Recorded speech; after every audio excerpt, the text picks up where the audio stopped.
Recently, I got in touch with an interesting idea.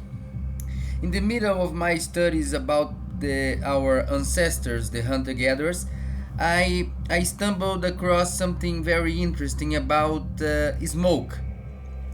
And I'm saying literally the smoke that is produced by fire. I understood that the fire is a part of our lives for about 1 million years. 1 million years. It is interesting because that's an amount of time that is difficult to comprehend. Millions of years.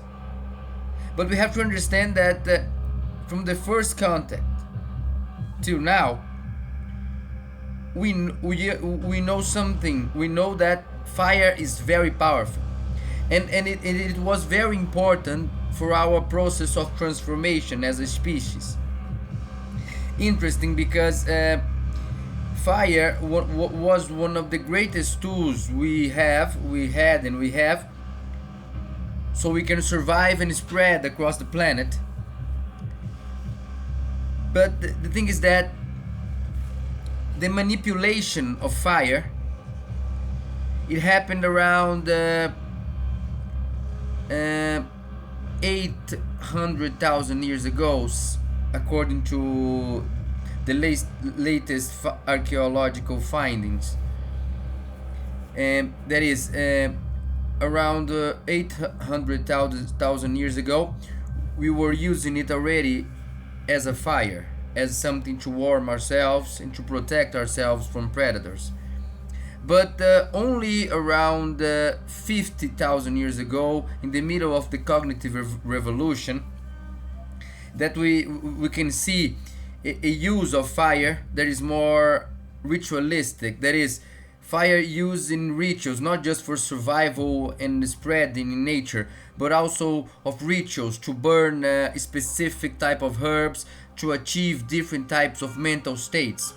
But that is very interesting because, for example, when you burn some types of wood, the smoke that it produces when it burns, when inhaled by human beings, it can produce psychoactive effects just by burning wood and inhaling it.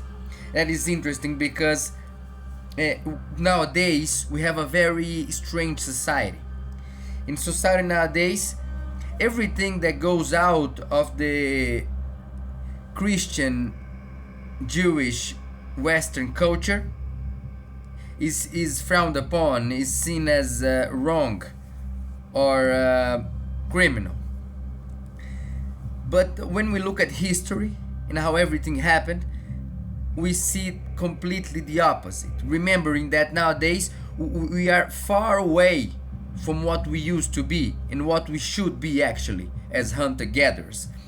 Now we are these materialistic, individualistic, and strange beings walking on earth, addicted to this, addicted to that, attached to this idea, to that political view, to that religion.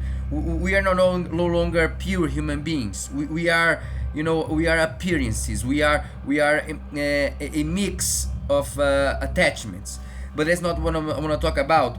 I want to talk let's go back to the smoke and the fire itself.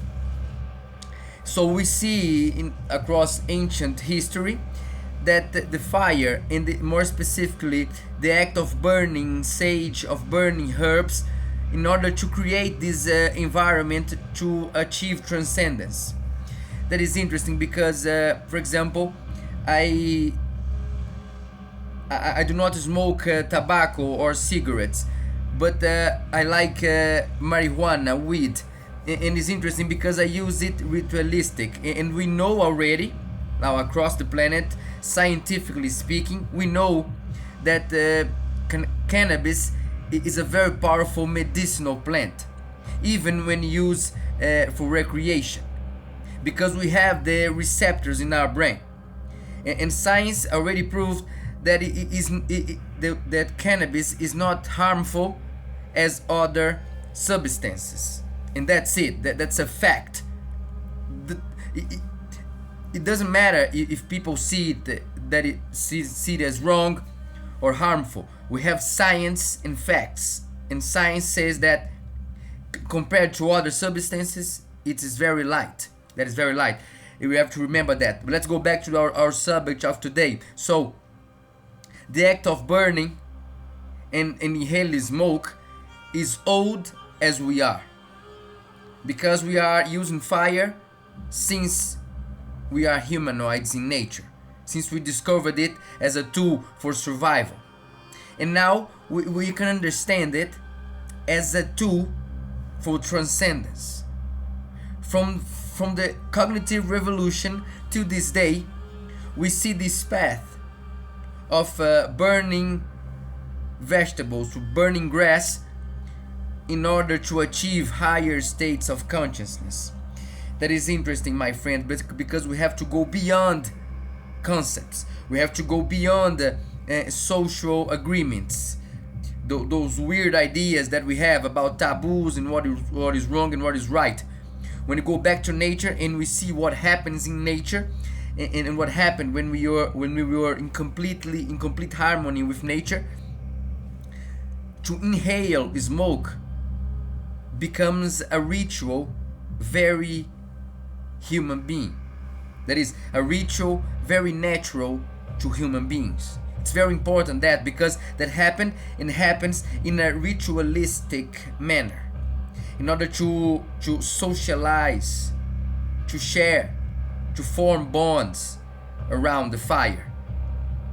That is very interesting, and I feel that when I'm doing my rituals and all that, and I always try to put intentions in every ritual I do. That is, for example, when I smoke cannabis, I try to do it in order to reach something. For example, not as an attachment or a definition for the experience, but I put an intention so it can help me to achieve higher states of consciousness during different actions, such as studying, exercising, eating, talking, everything we do.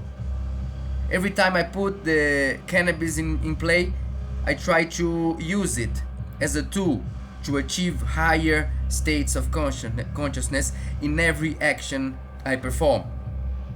I'm not saying that people should smoke weed or use drugs, not. I'm just saying that it's very interesting to understand how our ignorant perception of nowadays in society is limiting us to understand the full potential of things, such as medicinal herbs that are found all over the planet, such as mushrooms, grass, different types of different combinations of herbs to heal, to create medicines and all that. That is interesting. For example, ayahuasca is used to reach DMT, to produce DMT and to reach different states of consciousness. But that's the message of today.